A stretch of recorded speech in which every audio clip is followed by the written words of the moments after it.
բաժիշկը, ինչպես է ստացվում, որ պետական վերահսկողական ծառայությունը հայտնաբերում է նվիրատվությունների արատավոր խնդիրները, դնում է հստակ պարտավորություն վերացնել դա եւ վերադարձնել մարդկանց այդ ապօրինի վերցրած գումարները, մի բժշկին մեկ ուղեգրի համար տալիս են 160-ից 220 դրամ։ Եվ հարց է առաջանում, 220 դրամով ինչ անի այդ բժիշկը։ Օրինակի համար, եթե Վրաստանի համար դեղը վաճառում է արտադրողը $2, Հայաստանի համար վաճառում է $6, $10, որովհետև մենք չունենք այդ գները կարգավորող reference price-ը։ Եվ այդ ամեն ինչի արդյունքում Հայաստանի բնակիչը դեղերը գնում է թանկ, փաստում ենք, որ չունենք վերահսկողություն, ունենք դեղերի պակաս եւ ունենք Հայաստանում զարտուղի ճանապարհով բերվող մեծ քանակությամբ դեղորայք։ Մի ձև պետք է հասնի դեղը հիվանդին։ Վերջերս մենք ունեցել ենք ծանր դեպք, երբ որ երեխան մահացավ իզոնիազիդ երակային չլինելու պատճառով Հայաստանում։ Պետք է մեղադրել պետությանը, որը որ չի ապահովում բնակչությանը դեղերի համապատասխան քանակով։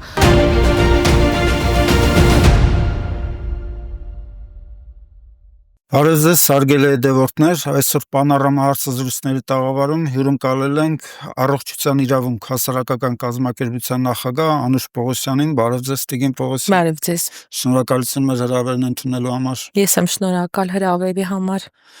Ոչ մասնագետ, իրավաբան, առողջապահության նախարարը ինչպես է կառավարում, կանոնակարգում մարդու համար կարևորագույն առողջապահության ոլորտը։ Սկսենք կադրային քաղաքականությունից, նույն Մարտունի բժշկական կենտրոնի տնօրենի Վոդի Սագանը, այսօր արդեն Գրիգոր Լուսավորիչ բժշկական կենտրոնի եւ Ուռուցքաբանության ազգային ինստիտուտի տնօրենի խնդիրները եւ ընդհանրապես հայտնի է, որ Անահիտ Ավանեսյանը հայտնի է դատական պրոցեսներում կադրային հարցում պարտություն կրել է հարուստ փորձով, ձեր գնահատական։ Այո, հայտնի խոսք կա, կադրերը որոշում են ամեն ինչ։ Եթե անգամ առողջապահության նախարարը լիներ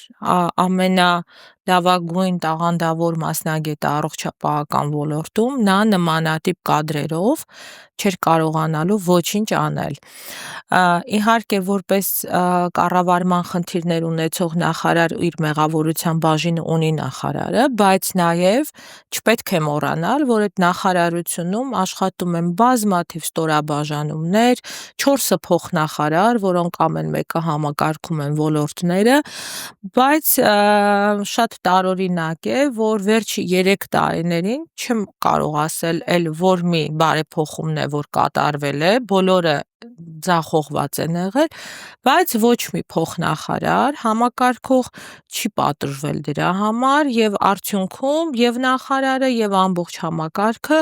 գտնվում են քաոսային նախարարի ղեկավարած համակարգը քաոսային իրավիճակում։ Օրինակ, առողջության համապարփակ ապահովագրման հայեցակարգը եւ օրենքը չընդունվեց, այսինքն արդեն պետք է մեր քաղաքացիների մի մասը ունենային ապահովագրություն, սակայն դա չստացվեց։ Համակարգող փոխնախարարին հարց չտվեցին եւ նախարարին ինչու։ Դեղատոմսերի հետ կապված բարեփոխումը, որը քաոս է առաջացրել ամբողջ առողջապահական համակարգում։ Ու այդպես բազմաթիվ օպտիմալացման ծրագրերը, մարզային առողջապահությունը, որը բերել են դրել են առողջապահության ենթակայության տակ, այսինքն այս քաոսը ստեղծել են ու այդ քաոսի ֆոնի վրա ինչ որ տարբեր տեղեր, տարբեր միջոցառումներ են կազմակերպում, կարմիր լենտեր են կտրում եւ ասում են, որ մեր մոտ ամեն ինչ լավ է։ Եվ այդ կադրային քաղաքականության ֆոնի վրա տարօրինակ է, այս վերջի 2 ազատումը, իհարկե Մարտունուն էլ կանրադառնամ, վերջի 2 ազատումները արեցին հետեւյալ նախաբանով, որ իդեալական կառավարիչներ էին, շատ լավ էին աշխատում, բայց մենք որոշել ենք իրենց ազատել։ Հիմա հարց է առաջանում, եթե նրանք 5-6 տարվա, մեկը 7 տարի, մեկը 5 տարի կառավարիչներ են եւ իդեալական են եւ նոր մշակութային փոփոխություններ են արել այդ հիվանդանոցներում, ինչու են իրենց ազատում աշխատանքից։ Կամ աշխատանքից ազատում են ոսկե մեդալներով։ Ես գիտեմ այլ մշակուրդ, մեդալով մարդկանց թոշակի են ուղարկում, բավականին երիտասարդ տղաներ են համակարգի համար, եթե այդքան լավ կազմակերպիչներ են, ինչու եք տենց մեծարելով ազատում, իսկ գուցե պատճառներ կա, որ այդ տղային ազատում եք, ինչպես է ստացվում, որ պետական վերահսկողական ծառայությունը հայտնաբերում է նվիրատվությունների արատավոր խնդիրները, դնում է հստակ պարտավորություն վերացնել դա եւ վերադարձնել մարդկանց այդ ապօրինի վերցրած գումարները, դրա ֆոնի վրա մենք այդ տնօրեններին, այդ հիմնարկի տնօրեններին տալիս ենք մեդալներ, ասում ենք ապրեք, որ դուք երկրին նման ձևով ծառայել եք, այդքան էլ տրամաբանական չի։ Եվ Մարտունու բժշկական կենտրոնի տնօրենը ազատվեց աշխատանքից շինարարության հետ կապված խնդիրների արդյունքում, որի արդյունքում 1 ժամ մնաց անգործ, 1 ժամ հետո նույն մարդուն դրեցին որպես պաշտոնակատար, այնուհետև 1 տարուց ավել փորձում էին մրցույթով անցկացնել, չէր ստացվում, վերջին 2 մրցույթին ես եմ ներկա եղել, 1 մրցույթին ասեցին, որ 3 տարվա մասնագիտական ստաժ չունի այդ մարդը, երկրորդ մրցույթին իհարկե առողջապահության նախարարության դեմ լինելու պարագայում 3 վարչության պետերը դեմ էին, որպեսզի այդ մասնակիցը մասնակցեր մրցույթի, սակայն մարզպետարանը պնդեց, որ պետքա մասնակցի, մրցույթը չհաղթահարեց, այնուհետև բողոքարկեցին, այդ բողոքարկող հանձնաժողովը իր ձեռքը վերցրեց հենց Գեղարքունիքի մարզպետը, որովհետև ըստ լուրերի նա է եղել բողոքարկող հանձնաժողովի անդամ, այսինքն այնքան մեծ ցանկություն է ունեցել այդ կադրը, որ պետք է այնտեղ աշխատի, եւ այդպես ասում ուժով նշանակեցին նորից Մարտունու բժշկական կենտրոնի տնօրեն։ Այսինքն իրենց համար այդ կադրերը անփոխարինելի են, իդեպ իրենց քաղաքական թիմիցը ավականու անդամ է Մարտունու ԿՊ-ական եւ այսպես մենք առողջապահությունը դարձրել ենք լուրջ քաղաքական իրենց կադրերի տեղավորման կետ, որի արդյունքում տուժվում է բացառապես բնակիչը։ Հետաքրքրական է, որ արդեն շրջանառվում են նոր տնօրենների անունները, այն դեպքում, երբ տնօրենը նշանակվում է իսկական տեղյակ է մրցույթի արդյունքում, եւ այդ թեկնածուներն էլ չեն ըստ էության ժխտում, որ իրենց անունները, ինչպես է այդ պրակտիկան գնահատում։ Դա իմ համար շատ տարօրինակ էր, ես իմ համար պարզեցի, որ ես դեռ զարմանալու բան ունեմ ներկա իրավիճակում, հարց են տալիս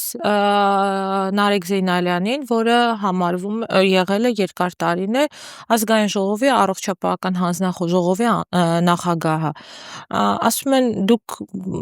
գնալու եք Սուրբ Գրիգոր Լուսավորից, ասում եմ ես նման առաջարկ չեմ ստացել,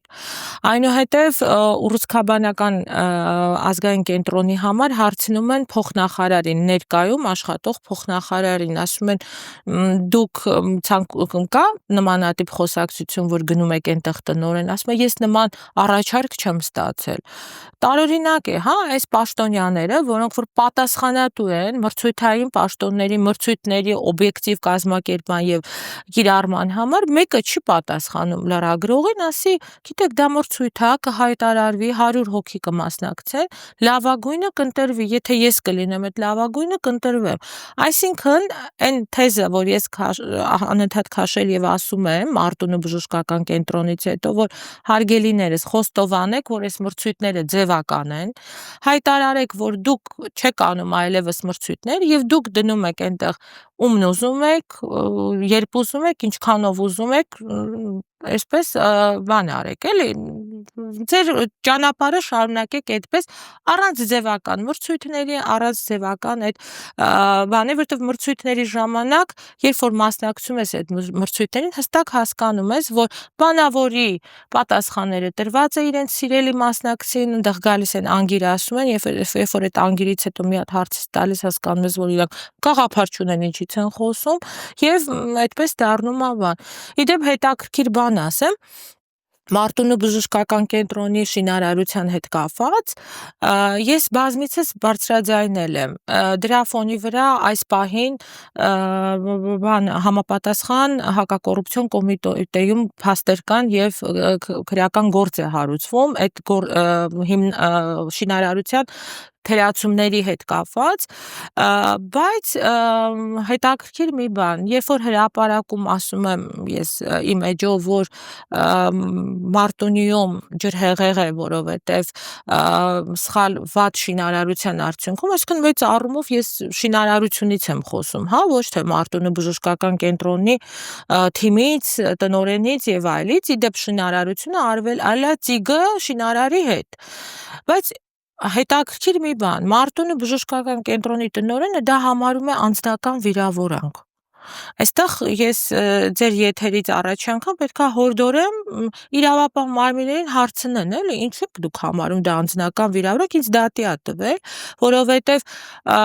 պարզաբանման մեջ ասում ա մենք ջրհեղեղի մեջ չենք եղել, եւ ջրհեղեղը բառից բուն իմաստով են, էլի հասկացել։ Մեր խողովակները ընդամենը 15 րոպեով են վնասվել, ընդամենը 15 րոպեով։ Եվ Պողոսյան Անուշը մեր թիմի բարի համբավն է արատավորում։ Հիմա հարց է առաջանում, ինչ կապ ունի Մարտունու բժշկական կենտրոնի թիմը շինարարների հետ, նշանակում է հարգելիներս, որ դուք բոլորդ մի թիմով խախտել եք, ձախողել եք իդեալական ծրագիրը, որի համար պետությունը բյուջեի հաշվին, մեր ժողովրդի ֆինանսների հաշվին տրամադրել է միլիարդներ, եւ այս պահին դուք դրանից նեղվում եք, ինչ ասեմ, ունենք են ինչ որ ունենք։ Ընդ որում խոսում են մի բժշկական կենտրոնի 15 րոպեում խափանման մասին, որը նոր է կառուցվել հիմնովին։ Այո, դուք էլ եք ձեր լրատվությունով լուսաբանել շատ, կան բաներ, վիդեոներ, որտեղ երևում է թե ոնց են ջուրը տանիքից թափում, ոնց է այդ ջուրը թափում բժշկական սարքավորումների վրա, հեռուստացույցների վրա, եւ այդ ամեն ինչը արվել է վարկային ծրագրով, համաշխարհային բանկի, եւ այդ վարկը այլևս Հայաստանի Հանրապետության բնակչի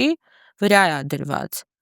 Եվ լինել նման անտարբերությամբ, մի հատ էլ նեղվել, մի հատ էլ դատի տալ մարդուն, որը որ բարձրաձայնում է, իհարկե կարծում եմ Առաջի Ազյանի դատարանում փորձ կունենամ նաև լրատվությամբ այդ դատը լուսաբանելու, այսինքն հնարավորություն չունենք անգամ խոսելու այն խնդիրների մասին, որի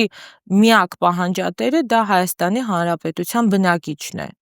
Որտեւ այդ տնօրենները գալիս են, գնում են եւ այլն, բայց մնում է, չէ, այդ ամեն ինչը։ Դրա այդ վարկը մնալու է, դրա պատասխանատուն այդ բնակիչն է լինելու։ Տիկին Պողոսյան, մենք խոսում էինք համակարգից հեռացումների մասին, բայց փաստ է, որ ոչ պրոֆեսիոնալ կառավարման հետևանքով նաև որակյալ մասնագետներն են հեռանում։ Դուք վերջերս բարձրաձայնեցիք մանկական դիաբետով հիվանդների խնդիրը, որ նախ դեղորայքի հասանելիությունն է սահմանափակվել, ինչպես նաև որակյալ մասնագետներն են պետական առողջապահական համակարգից հեռանում, որոնք զբաղված էին մանկական դիաբետիկներով։ Այո։ Իրականում դա շատ լուրջ խնդիր է, ֆինանսավորման հետ կապված այնպես արեցին այս տարիների ընթացքում, որ մանկական էնդոկրին միակ դիսպանսերը մնացել է Մուրացյանի բժշկական կենտրոնում եւ այնտեղ հիմնված է մանկական էնդոկրինոլոգիայի բաժանմունքը։ Եվ ինչ է ստացվում, որ եւ դիսպանսերում դեղերի տրամադրումը 0-ից 18 տարեկան երեխաներին բացառապես այնտեղից է լինում եւ ստացվում է այնպես, որ գոնե առաջ 3 ամիսը մեկ մարզային բնակիչները, որոնք որ ունեն դիաբետով երեխաներ, ստիպված են լինելու գալ ամեն 3 ամիսը մեկ ստանալ իրենց չափաբաժին դեղորայքը եւ տանել մարզ, որպեսզի երեխան դա ամենօրյա ընդունման պրեպարատ է, այդ ինսուլինը առանց դրա երեխան ուղղակի չի ապրի։ Եվ այս վերջերս դեղի դեֆիցիտի եւ չգիտեմ ինչ պատճառներով արդեն դեղը տալիս են 1 ամսվա չափաբաժին եւ մեծ խնդիր էր առաջանում հեռավոր մարզերից, օրինակ Սյունիքից, օրինակ Գեղարքունիքից գալ եւ վերցնել այդ դեղորայքը, որը որ նաեւ ֆինանսական ծանրաբեռնվածություն է ծնողի համար։ Իսկ ինքը դիաբետը արդեն իսկ ծանրաբեռնվածություն է, որովհետեւ հատուկ սննդակարգ է պահանջում ծնողից, հատուկ խնամք է պահանջում երեխայի համար եւ դրան զուգահեռ հենց 18 տարին լրանում է այս երեխաներին, ինչպես նաեւ արդեն հենց դիաբետ ունեցող երեխաներին հաշմանդամության խումբը չեն տալիս։ Եվ ինչ է ստացվում, ասում են դուք այո, այդ երեխաները ֆունկցիոնալության առումով պրակտիկորեն առողջ են, հա, իրանք ինսուլինը ստանում են եւ չեն տարբերում իրենց բոլոր հասակակից առողջ երեխաներից, բայց նրանք ունեն լուրջ խնամքի խնդիր։ Եթե այդ երեխաները չստանան հիվանդանոցային բուժում, առողջարանային բուժում, դեղորայքներ, սնունդ ճիշտ,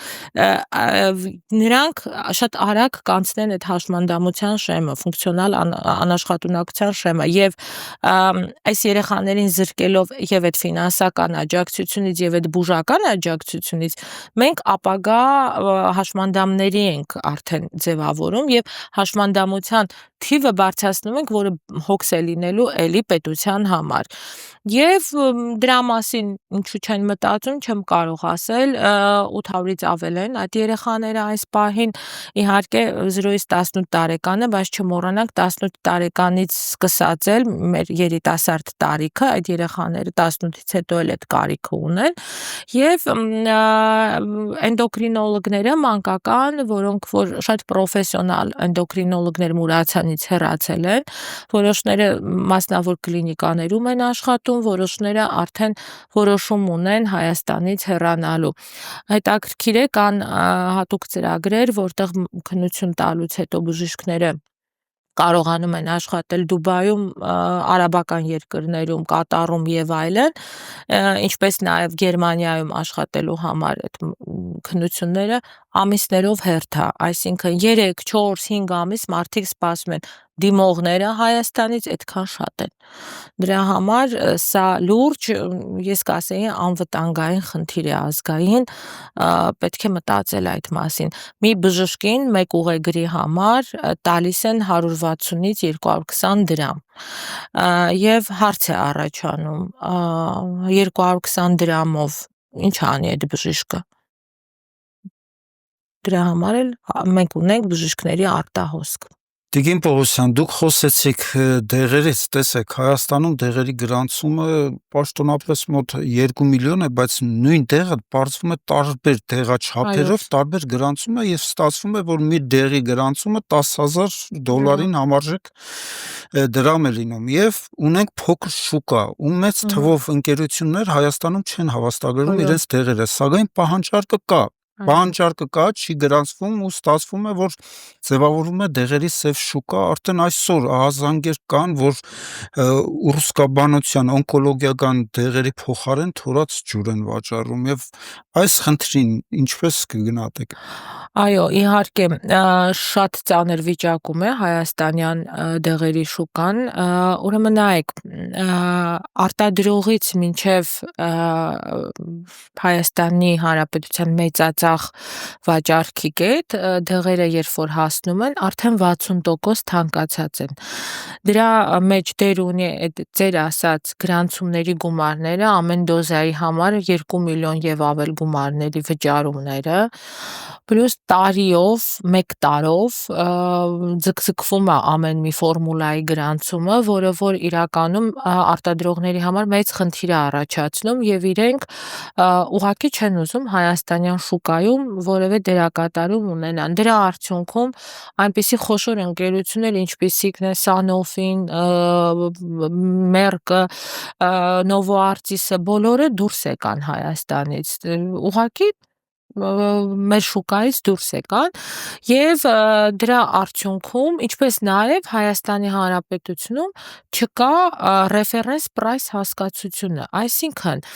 դա օրենքի պահանջ է, որը որ պարտադիր պետք է ունենալ, բայց կառավարության, իդեմս առողջապահության նախարարության անգործության արդյունքում մենք այդ reference price-ը դեռ չունենք։ Տեղեկատվություն է, որ նոր-նոր որոշել են աշխատել դրա վրա, այսինքն այդ reference price-ը հստակ կարգավորում է դեղերի գնային քաղաքականությունը, որը որ նաև արտադրողին է բերում որոշակի գնային քաղաքականության պարտավորությունների մեջ, օրինակի համար, եթե Վրաստանի համար դեղը վաճառում է արտադրողը $2, Հայաստանի համար վաճառում է $6, $10, որովհետև մենք չունենք այդ գները կարգավորող reference price-ը։ Եվ այդ ամեն ինչի արդյունքում Հայաստանի բնակիչը դեղերը գնում է թանկ, եղած դեղերը, եւ եթե դեղերն էլ եւ թե չկան, բերում են կամ եթե անգամ կան էլ ավելի էժան է վրաստանյան շուկան, ավելի էժան է ռուսաստանյան շուկան, Մոսկվայից են շատ բերում դեղերը, որովհետեւ Հայաստանում դեղերը թանկ են, քիչ են եւ որակի հետ կապված խնդիրներ կան։ Համեմատության համար ասեմ, Վրաստանում գրանցված է 8000 անուն դեղ եւ եւս 3000-ից ավել 3500 դեղ զուգահեռ ներմուծման հնարավորություն ունի։ Հայաստանի Հանրապետությունում այս պահին ընդամենը գրանցված է 3000-ի կարգի դեղ։ Իսկ իրական առկա են 3000-ից բավականին քիչ անուն դեղորայք, որը որ շատ տարօրինակ է մեր երկրի համար։ Իրականում չի կատարվում վերահսկողություն, նույն ձեր ասած ուռուցքաբանության մեջ կիրառվող դեղորայքները գալիս են ոչ թե զուգահեռ ներմուծմամբ, այլ ընդամենը զարտուղի ճանապարհով, խախտված են բոլոր պայմանները ներկրման եւ տարօրինակ է, որ դրա մասին ոչ խոսում է տեսչական մարմինը, ոչ խոսում է առողջապահության նախարարությունը, բայց ամբողջ Հայաստանի Հանրապետության հիվանդները եւ նշանակող բժիշկները գիտեն բոլոր տեղերը, այդ դեղորայքը որտեղ է վաճառվում, որպեսզի հիվանդները ձեռք բերեն։ Եվ ակամայից հիշեցի հետքը մի շատ հետաքրքիր սյուժե էր պատրաստել, որտեղ մտնում են դեղատուն եւ հստակ գնում են այդ դեղերը, հա, չգրանցված դեղերը։ Ես հարցում ուղարկեցի տեսչական մարմնին, թե ինչ է կարել այդ ռեպորտաժի արդյունքում, որովհետև սեփական նախաձեռնությամբ իրանք պետք է անեին այդտեղ վարչական վերահսկողություն, ինձ պատասխանեցին, որ մենք հսկիչ գնում ենք նույն տեղը գնացել, որ անենք, այդ դեղը չի եղել, դրա համար մենք ոչինչ, այսպես ասած, չենք արել, սենց հետաքրքիր բան, այսինքն փաստում ենք, որ չունենք վերահսկողություն, ունենք դեղերի պակաս եւ ունենք Հայաստանում զարտուղի ճանապարհով բերվող մեծ քանակությամբ դեղորայք։ Օրինակները շատ են, ինձ գրում են բազմաթիվ նամակներ ունենք, օրինակ Թուրքիայից բերվող դեղորայքի հետ կապված, օրինակ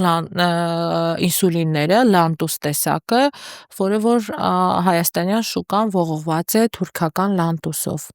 Տեսեք, վերջերս ազգային ժողովում նաև հանրային քննարկումների լսումների ժամանակ, նույն եթե չեմ սխալվում, տեսչական մարմնի պետը ասեց, որ բազմաթիվ խախտումների համար տուժեր բազմամիլիոնանոց, բայց դեղ ներմուծող ընկերությունները, ոլորտի պատասխանատուները ասում են, որ թանկարժեք դեղերի մոտ 30% վերային շրջանառություն կա, ու մտածել, որ դա մեկ անհատնաբերումից թույլատրելի մի քանի կիլոգրամ կամ մի քանի տուփ դեղերով, դա կենտրոնացված ներմուծվում է, բնականաբար դեղերի որակը չի ստուգվում, ջերմային ստուգում չի անցնում, էլ չենք ասում կեղծումների մասին, չեք կարծում, որ այստեղ արդեն համակարգային կոռուպցիոն ռիսկի առաջ ենք մենք կանգնում ու այդ ամենը վերաբերվում է մարդու ամենաթանկ արժեքին առողջությունին։ Այո, ուրեմն Հայաստանում իրոք կան մարդիկ, անգամ դեղատնային ցանցեր ունեցող մարդիկ, որոնք որ կողմնակ զարտուղի ճանապարհով դեղերի ներկրման մեջ են մտած եւ դա գիտեն բոլորը, դա գիտեն բուժող բժիշկները, դա գիտեն դեղատան աշխատողները, բոլոր դեղատները գիտեն, օրինակ ինչ որ չգրանցված դեղ եթե հաճախորդը ուզում է, ումը զանգեն եւ այդ մարդը ոնց հասցնի։ Ավելին ասեմ, արդեն այդ մարդիկ, չգրանցված դեղեր բերող մարդիկ, ունեն պրայսեր, որոնք առաջարկում են ապտեկաներին եւ այլն։ Եթե այդ ամեն ինչի մասին ես գիտեմ, նշանակում է նաեւ գիտեմ պետական իրավասության մարմինները, գիտեն տեսչական մարմինը,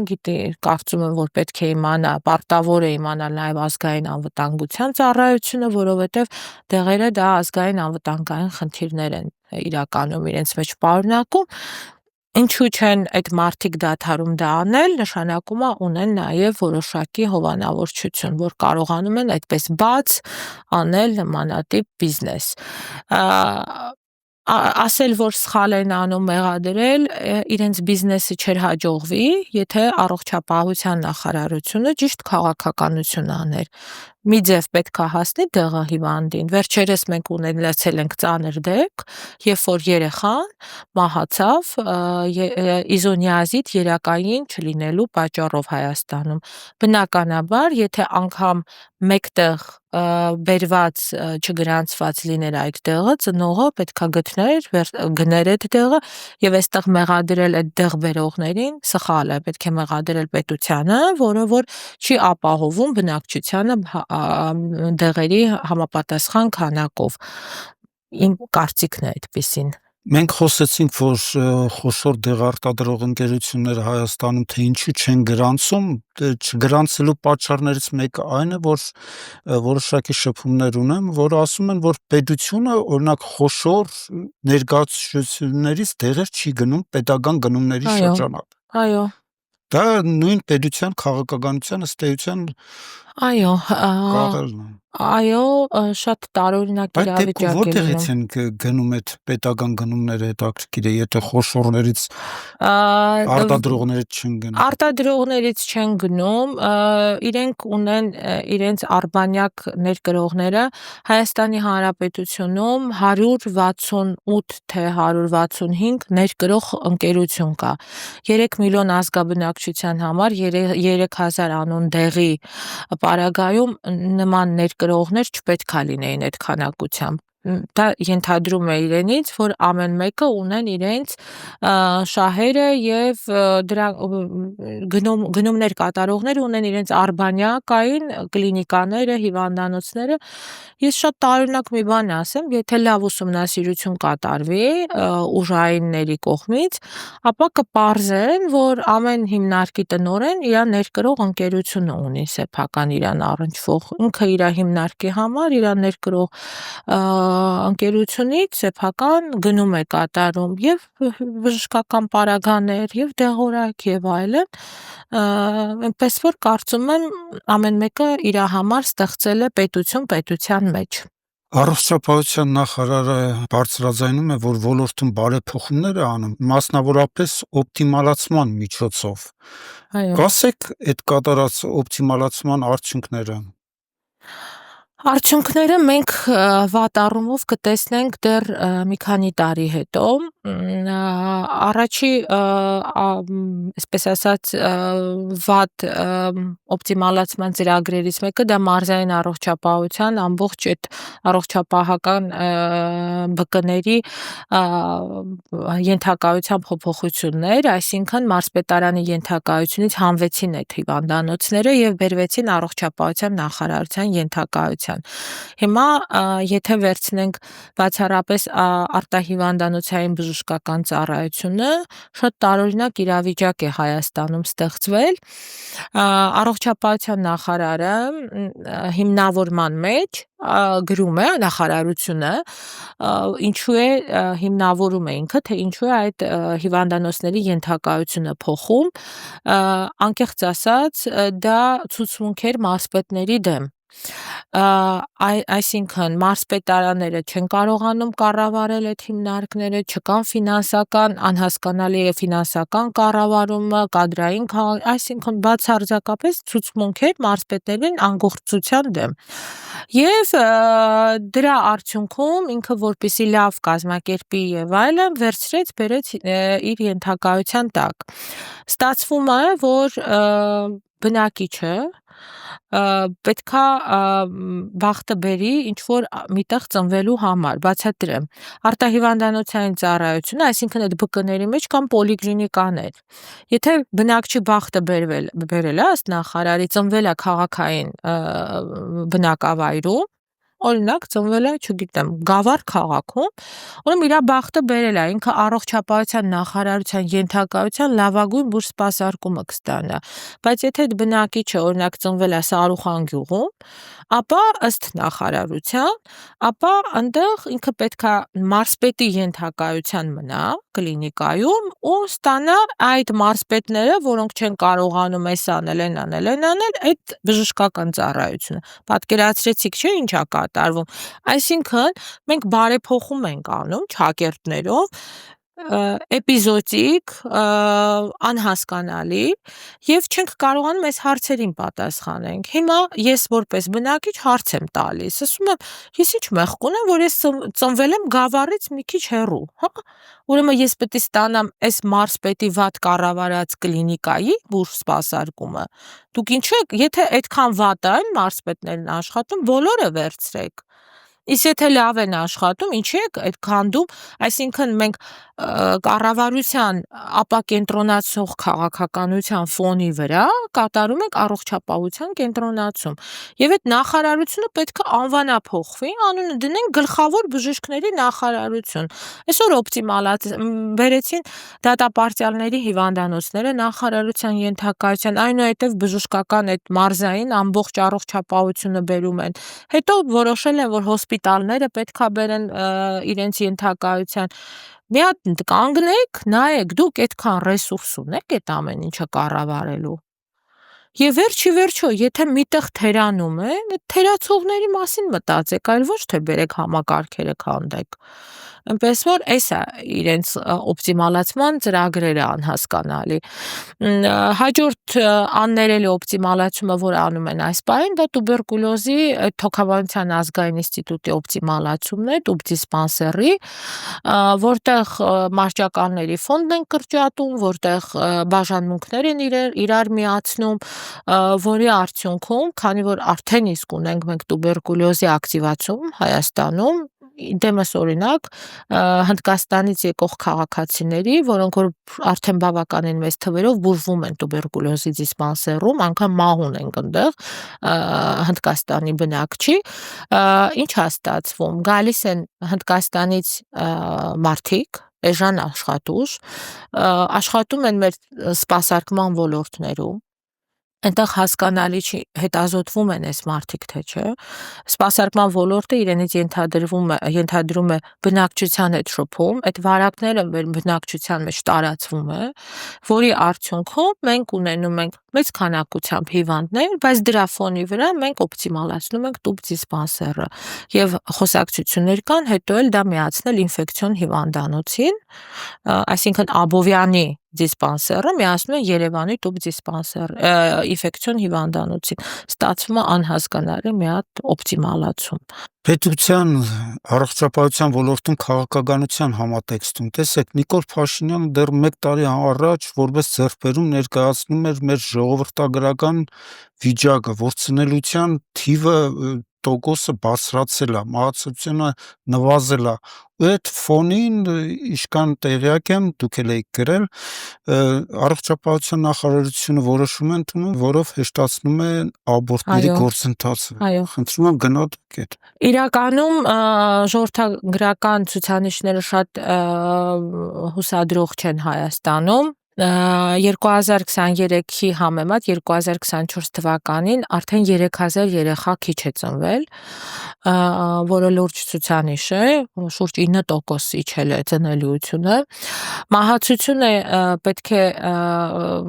չհամեմատեին պատերազմի տարիների հետ, որովհետև պատերազմը եւ կովիդը այլ իրավիճակ էր, իսկ եթե մենք համեմատում ենք 23 եւ 24-ը մահացության ցուցանիշն է բարձրացել, եւ դրա ֆոնի վրա ամբողջ աշխարհը մոտիվացնում է ծնելիությունը, նամանավանդ այն ազգերը, որոնք ծերացող ազգեր են, որի մեջ մենք էլ ենք մտնում, մենք ինչ ենք անում, մենք հեշտացնում ենք աբորտները, արհեստական վիժումների ծրագիրը, ասում ենք, որ 8 շաբաթականն ու մինչև 8 շաբաթան էլ դեռ կարող ենք ամբուլատոր պայմաններում դեղորայքային աբորտ անել եւ չենք հստակեցնում ամբուլատոր որ պայմաններում, այսինքն շատ ամբուլատոր ծառայություններ կան, օրինակ գյուղական ամբուլատորիաները, օրինակ գինեկոլոգի կաբինետները, որոնք որ չունեն հասարակ սոնոգրաֆիա, այսինքն տալ կնոջը այդ դեղորայքը հղիության ընդհատման առանց հստակ հետազոտելու, առանց տեղակայումը իմանալու պտղի փողերումը, թե արգանդումը, մենք բերում ենք նրան, որ մենք ունենալու ենք լուրջ բարդություններ, արյունահոսությունից, արտարգանդային հղիությունից սկսած մինչև տարբեր տեսակի կյանքին սպառնացող վտանգներ։ Դրա հետ զուգահեռ մի բան էլ են բարեփոխել ճակերտներով, վերցրել են, ասում են 16-ից 18 տարեկան, առաջ մինչև 18 տարեկան հղիությունները հստակ ահազանգվում էր ոստիկանություն եւ անպայման ընդհատումը պետք է լիներ ծնողի համաձայնությամբ։ Հիմա ասում են, որ 16 տարեկանից սկսած երեխան կարող է առանց ծնողի համաձայնության դա անել։ Ինչը ենթադրում է, որ մենք հեշտացնում ենք դեղորայքային աբորտը եւ այդ երեխաներին դեռահասի շրջանում առանց ծնողի իմացության ուղղորդում ենք դրան։ Ինչը բերելու է այդ տարիքում երեխայի ամբողջ հորմոնալ խանգարմանը, երեխան գուցե բռնության հիմքում է հղիությունը, մենք դա չենք իմանալու, դրա հետ մեկտեղ էլ բերելու ենք երկրորդային չբերությունների կտրուկ աճ չբերության, հա, ինչու են դա անում, պետքա հարցնել իրենցից ինչու են դա անում, ես ենթադրում եմ, որ սա անդառնալի խնդիրներ կարող է առաջացնել մեր ժողովրդագրության վրա, կնոջ առողջության հետ կապված։ Եվ առողջապահության մեկ այլ կարևոր ոլորտի մասին վերջերս Ավինյանը գործակարգավարական նիստի ժամանակ հայտարարեց, որ մեր միասնական շտաբօգնության համակարգը երբեք այդպես լավ չի աշխատել, երբեք։ Ինչպես կգնահատեք այդ ոլորտը, մեր շտաբօգնությունը, մանավանդ մարզերում, նման լավ է աշխատում։ Մարզերում իրենք արել են Շիրակում, Աշտարակում այդպես միասնական համակարգ են ստեղծել, որի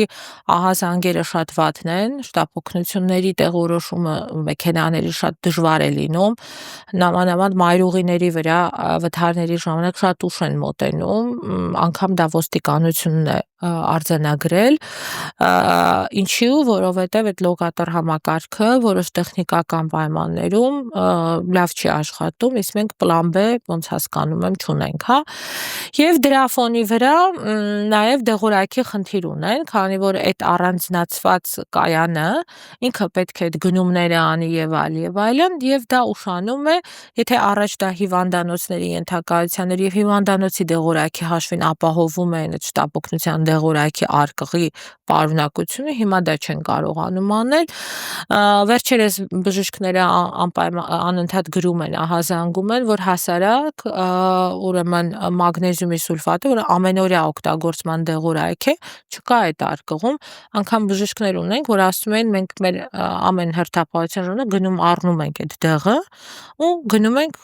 գործի, որովհետև մենք ենք այդ հիվանդի հետ հարաբերվում, ավելի լավ է մենք այդ դեղը ունենանք մեր մոտ, քան թե հիվանդներին չկարողանանք բուժօգնությունը տրամադրել։ Այսինքն լուրջ խնդիրներ կան եւ կարծում եմ, որ պետքա դրան ականջալուր լինել, հասկանում եմ, որ գեղեցիկ մեքենաները նկարելով նախարարը երբ որ բացում է այդ արկղը, ինչ որ նայում է, ստուգում է, ինչ որ չգիտեմ ինչ է անում, պետք է մի հատ գույքագրել պրոբլեմները, որովհետև եթե դա տարածենք ամբողջ Հայաստանի վրա, այդ պրոբլեմները ավելի են մեծանալու, հա, պետք է փաստել, որ այդ համակարգը ունի լուրջ խնդիրներ եւ շտապօգնության դեպքում սխալները կարող են կյանքեր արժանալ եւ րոպեները կարող են կյանքեր արժանալ, դրա համար պետք է ավելի լուրջ մոտենալ այդ բարեփոխմանը։ Իսկ ինչ վերաբերվում է Երևանին, ես հակառակը գիտեմ, որ Երևանում շատ դժվար են շտապօգնության բժիշկները բրիգադները մոտենում, օրինակ կար բողոք, որ զանգում է քաղաքացին, ասում է ես ունեմ այս խնդիրները, ասում են գնա քո ամբուլատոր պոլիկլինիկայի բժշկի մոտ, իսկ գուցե քաղաքացին դժվար է բացատրում, գուցե այն որ ինքը ասում է սառել է մեջքս ցավում է դա ինֆարկտի կլինիկա է, ենթադրենք, հա, այսինքն այսպես հիվանդին գցել այս կողմ այն կողմը դա անթույլատրելի է։ Շնորհակալություն Տիկին Պողոսյան հետաքրքիր զրույցի համար ու կարևոր զրույցի համար։ Պանորամայի հարգելի հետևորդներ, հիշեցնեմ, մեր հյուրն էր Առողջության իրավունք հասարակական կազմակերպության նախագահ Անուշ Պողոսյանը։ Շնորհակալություն մեզ ընկերելու համար, կհանդիպենք առաջիկա եթերներում, ցտեսություն։